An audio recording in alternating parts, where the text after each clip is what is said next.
টেকনাফ উপজেলার শাহপুর দ্বীপ এলাকায় বসবাস অন্তত 40,000 মানুষের। 2012 সালে পশ্চিম পাড় বাঁধ ভেঙে সাগরে বিলীন হয়ে যায় মসজিদ সহ কয়েকশো বসতভিটা। এর 10 বছর পর 151 কোটি টাকা খরচে নির্মাণ করা হয় বেড়িবাঁধ। তবে এই 2 বছর পূর্তির আগেই সেই বাঁধেও দেখা দিয়েছে ধস। আবারও জোয়ার লবণাক্ত পানি ঢুকছে লোকালয়ে, এতে আতঙ্কিত স্থানীয়রা।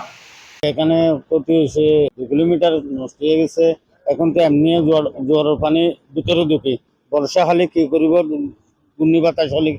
এই বিরিবান বানানোর আজকে 2-4-5 দিন আগে এই বিরিবানের উপর থেকে পানি বাড়াই অনেক বাড়িঘর নষ্ট হয়ে গেছে, অনেক আল চাষ ক্ষেত কলা সবগুলা নষ্ট হয়ে গেছে।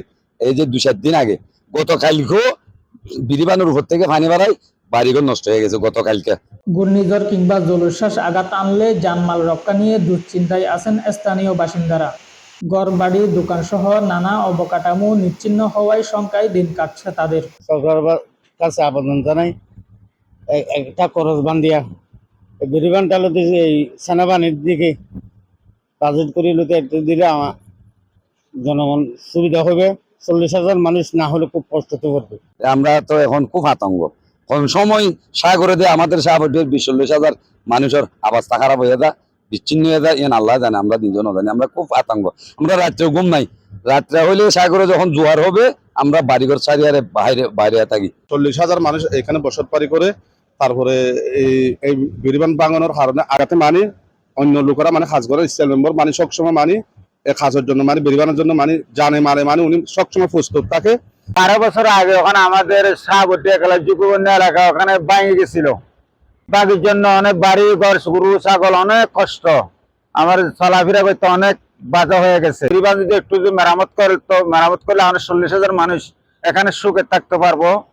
19 সালে যখন হয়েছে, হওয়ার পরে 24 সালের আগে 23 সালের লাস্টে এসে বাঁধটা বুঝে দিয়ে গেছে। বুঝে দেওয়ার পর এই বাঁধের সম্পূর্ণ টিকসই কাজ না করার কারণে আজকে বাঁধটা দোষী পড়তেছে।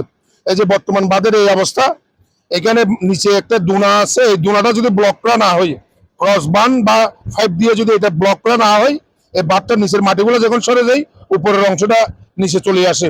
সম্ভাব্য ক্ষতি মোকাবেলায় বাঁধ মেরামতের লক্ষ্যে মন্ত্রণালয়ে বাজেট পাঠানো হয়েছে বলে জানিয়েছে পানি উন্নয়ন বোর্ড। কর্মকর্তারা জানান, ইতিমধ্যে 100 মিটার প্রতিরক্ষা কাজ শুরু হয়েছে। মেইনটেনেন্স বাজেটের আওতায় আমরা সেটার মেরামত কাজ করছি, প্রতিরক্ষা কাজের মেরামত কাজ করছি এবং প্রতিরক্ষা কাজের মেরামত কাজ অলরেডি শুরু হয়ে গেছে।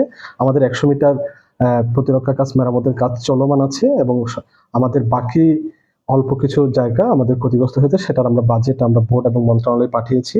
এটা আসলে আমরা আমাদের প্রতিরক্ষা কাজ মেরামতের কাজটা বাস্তবায়ন করতে পারবো সম্প্রতি ইনশাআল্লাহ। টেকনাফ পানি উন্নয়ন বোর্ডের তথ্য অনুযায়ী 2022 সালের 22 জুলাই জোয়ারের তুরে শাহপুর দ্বীপের পশ্চিম পাড়ার বেড়িবাঁধের 3 কিলোমিটার সাগরে বিলীন হয়। ভেঙে যায় টেকনাফ শাহপুর দ্বীপের সড়কটি। তখন কয়েকশো পরিবার গৃহহীন হয়ে পড়ে।